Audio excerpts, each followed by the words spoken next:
Talking about the West Coast as far as Razor's Edge, two dogs in particular I want to talk about that had Razor's Edge blood that I want to get your opinion about.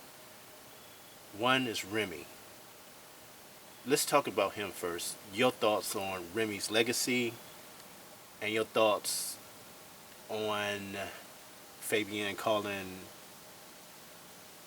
Remy Remy line. Remy line. Okay. Well, just real quick. Without the West Coast, this wouldn't happen either. The West Coast added an element to what we were doing that finished it. Cruz at the time was my partner, essential in the bond between the two coasts and unifying these things that got it to a whole nother level. So if it was not for the connection between the East and the West Coast on doing this, which brought in Gotti line and other things, it would have never happened. So the West Coast was a huge factor in the American Bully. Back to Fabian. There was a lot of nice dogs. I was completely shocked when I went out to California to see. I had sent a lot of dogs out there. I sent dogs. Cassidy Santos was a big person for me at the time. Mike Montgomery, Carlton Pratt. Fabian never got dogs directly from me. However, he got dogs through people that I sold dogs to. Remy Martin in particular, I sold dogs to a guy named Byron. I know a lot of people say this Tilo, but Tilo bought those dogs way years later. I sold Byron a dog named Sage. And when Sage came of age, he wanted a partner for Sage. So I told him, just wait, I'll create something specifically for her. And I did, and it was a dog named Blue. And I sold Byron Blue. Byron is who bred Blue and Sage, produced Remy. He actually, the first go-round, he produced Remy and a sister who was gorgeous. And they were actually purchased from a guy named George. I don't remember his last name now, good guy. But anyway, and then he ended up selling Remy to Fabian, and the deal, they worked. Remy, to me, at the time, was probably the ideal Razor's Edge dog. It's a beautiful dog. You cannot take anything from Remy, and nor can you take it from Fabian. Fabian did his thing. I mean, he marketed the hell out of the dog, and he did a good job. And he built a name for himself, and he built a name for his dog. So, as far as Remy, the dog, can't beat it. I think Remy was probably almost the ideal representation for Razor's Edge at that time. There was nothing at that time that I would have taken away from Remy. Remy in his prime, up in weight, gorgeous freaking dog, man. Unbelievable.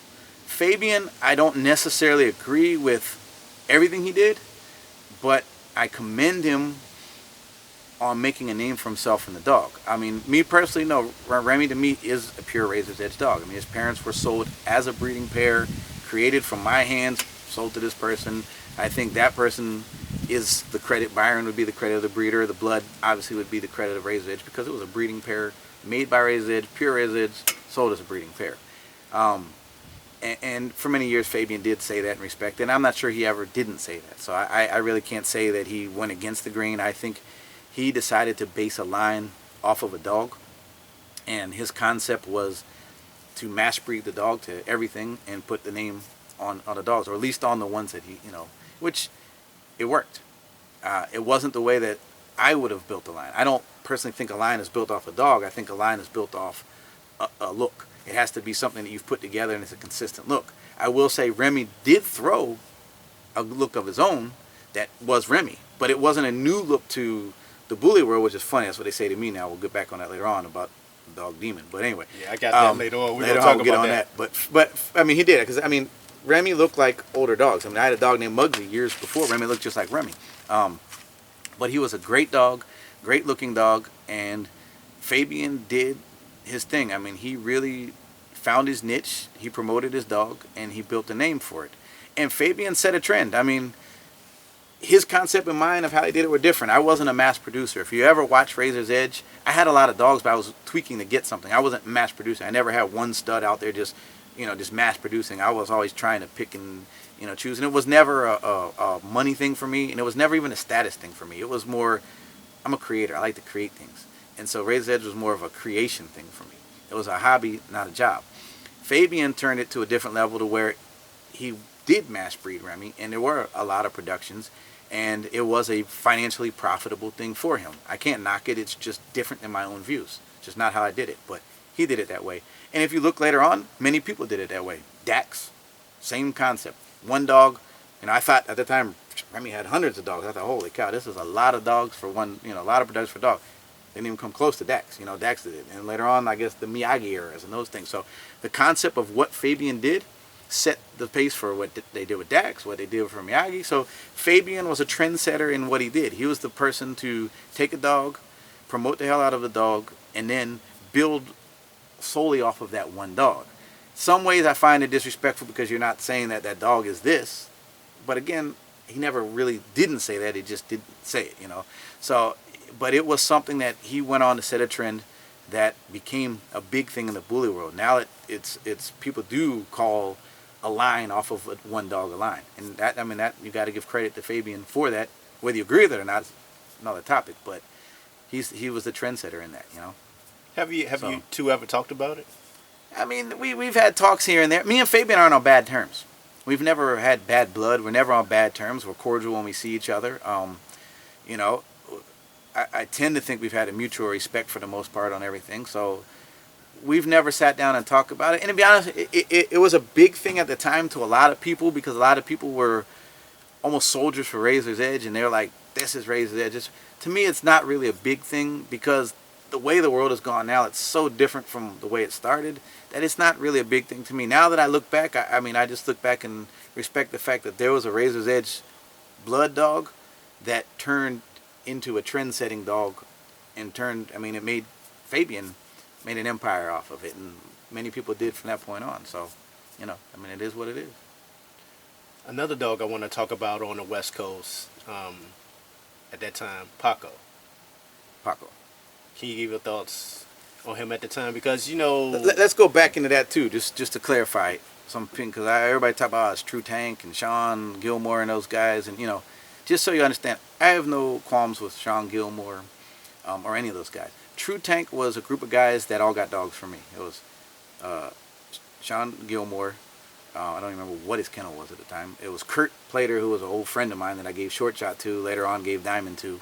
And it was Master P Kennels, who's still around today. Cindy's one of our judges, Cindy McCloskey, Cindy and Paul, who are huge. But they were all people who built their yards off of dogs that they got directly from me. So True Tank was a group of guys that formed later on, but that all got their things from me. Paco was produced by Kurt. And just to back up, I mean, I placed Diamond with Kurt, and I placed Short Shot with Kurt. When he bred him, I got, you know, that first litter was mine, the second litter was his, you know, and went on. But that was stuff that I placed there. Kurt kept, was it Paradise? Paradise. I'm getting old too, so you got I don't remember everything. But Paradise was a product of Short Shot and Diamond. He actually came to me to breed a little row, and I told him I'll do the breeding for Pick of the Litter, which that breeding went down, and Pick of the Litter was a dog that I ended up placing with Devil's Den.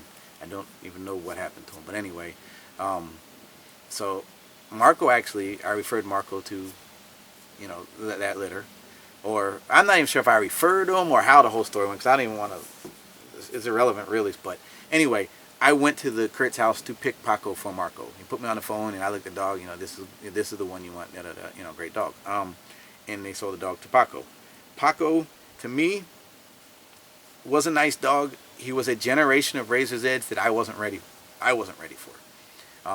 Just so you all understand, Cairo was my ideal dog. Cairo, at that time, he wasn't really your style of dog. No, too small for me. Cairo was my ideal dog. Cairo produced Little Row. Little Row was a scale down from Cairo. He was like a miniature bullier Cairo. Little Row ended up not being my dog of choice. But Cairo was lost. These woods out here you see today, this is where he disappeared.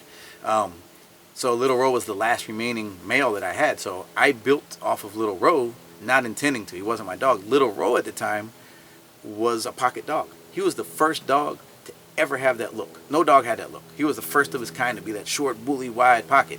And today's standard, he's not even a pocket. But he was the trendsetter for the pocket. That's what he was. Everywhere we took him, you stack him next to Gotti and all those dogs. They were tall dogs. He was this short bully dog, you know. So Row is the dog that kicked the door open for all the pocket style dogs of today, even though he wasn't pocket by today's standard. I learned that tight breeding on some of these dogs scaled them down. And it happens a lot in my line. I learned a lot of things in my line, and when you do breed tight on a lot of dogs, you do scale down. And Row was a scaled down Cairo, because he was a product of two Paddington kids bred to eat. Well, Cairo is Paco, yes. Was it? Who's Little Row? I can't remember. Oh, Viagra. Viagra. Two Paddington gets bred together. I said it right. I told you it's my name. I don't always remember these days. But anyway, two Paddingtons bred together. People said Roe. He was a scale down. They bred Roe, Paradise, all the same blood. That scaled down again into Paco. For me, Paco was too small. Didn't realize, I might have missed the boat on that market there. Didn't realize that was going to be a popular trend and a popular one in the bully world. Roe, to me, I should have known it because the hype that built around Roe was because he was smaller and shorter and different. And then Paco even a generation further. My style, no, wasn't my style at all. But I give it to Marco. There's another guy right there that just shoot, man. He took it and ran with it, man. And between, even though Little Roe was the founder and the first person to get that movement started, Paco was that next generation that went out there. Marco was everywhere. I mean, Marco was built inside of ABKC. I mean, that's where his dogs came from. His dogs were all Razor's Edge. I love the fact that he was internally built by what we started. Marco was a phenomenal promoter and a phenomenal talker and a phenomenal sportsman. He was at the shows. His dog was groomed, handled, trained. He was sharp looking. Like Marco made the pocket dogs popular with Paco, the two of them. It was the perfect combination for that movement. So I respect Marco and I respect Paco because those dogs were dogs. Paco was a dog. They were trendsetters for the pocket movement and what started it. It was definitely not my style, definitely too small for my taste, but I mean, it was something people wanted. And I mean, you see what it spawned from that point on.